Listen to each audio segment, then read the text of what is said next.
Data traversing a network is entirely exposed if left unencrypted.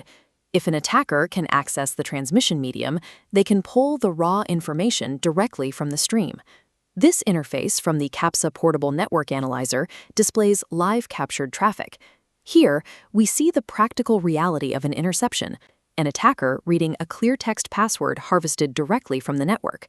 This process is known strictly as packet sniffing, the monitoring and capturing of data packets as they travel across a given network. In legacy environments built on network hubs, sniffing was trivial. A hub receives a data packet and blindly broadcasts it to every connected machine. An attacker simply connects their machine and listens, capturing everything without transmitting a return signal. Modern networks solve this by using switches. A switch maps the media access control, or MAC address, of every device to a specific physical port, isolating traffic into precise point-to-point flows. Switches do not eliminate the threat with sniffing. They merely force attackers to abandon passive observation and begin actively manipulating the network's routing logic. By default, a standard network interface card acts as a strict hardware filter. It automatically discards any data packet that does not match its own unique MAC address. The foundational step for any packet sniffer is forcing this interface card into promiscuous mode. This overrides the hardware filter, commanding the card to accept all inbound frames regardless of their destination.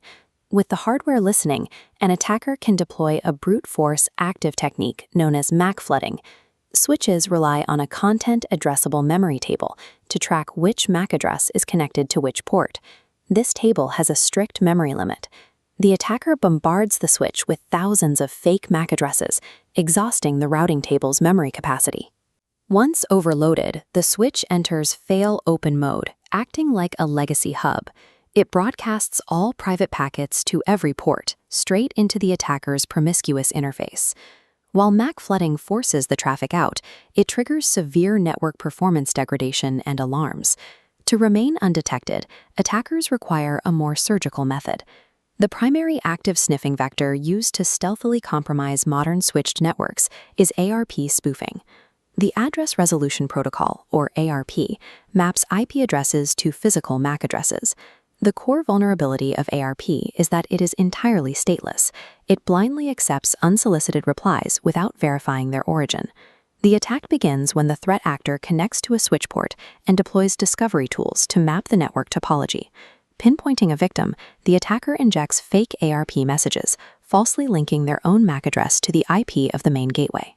Because ARP is stateless, the victim's internal cache immediately updates with this poisoned data, firmly cementing the man-in-the-middle position. This diagram illustrates the resulting traffic flow. Data intended for the internet now routes directly through the attacker's machine. Intercepting this traffic allows them to extract clear text passwords, PINs, and session data from vulnerable protocols like Telnet and HTTP. By exploiting the inherent stateless trust of Layer 2 protocols, the attacker completely vanishes into the network's routing logic. They turn the efficiency of the switch into a surveillance tool. Detecting this intrusion is difficult. A properly executed man-in-the-middle attack running a passive sniffer transmits almost zero extraneous data, making it nearly invisible to standard monitoring tools. To find them, network administrators rely on the ping method, a behavioral trap designed specifically to expose hardware running in promiscuous mode. This diagram demonstrates the trap's mechanics. The administrator sends a ping request using a correct IP address, but deliberately pairs it with an incorrect MAC address. A normal Ethernet adapter recognizes the mismatch and instantly drops the packet, sending no response. This upper diagram shows the behavior of the attacker's machine. Because the attacker's hardware is in promiscuous mode, it lacks the filter to reject the mismatched MAC. It processes the packet and inadvertently sends a reply, immediately exposing the sniffer. Administrators also use the DNS method, monitoring the network for anomalous reverse DNS lookups.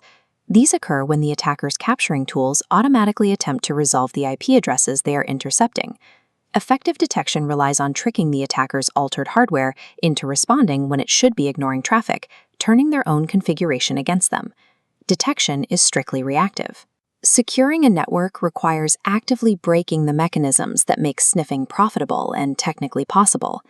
To address the payload vulnerability, administrators require end-to-end Layer 7 encryption using protocols like HTTPS, SSH, and WPA3. Encryption guarantees that even if a data packet is successfully intercepted and copied, the contents remain mathematically useless to the attacker. To address the routing vulnerability, administrators enforce strict Layer 2 port security through dynamic ARP inspection. Dynamic ARP inspection automatically verifies every IP to MAC binding against a trusted database. If an attacker attempts to send a spoofed ARP packet, the switch drops it before it can poison the cache. Modern network defense cannot rely on the physical isolation provided by a switch. It demands rigorous, automated validation of every routing protocol and strict cryptographic protection of the data itself.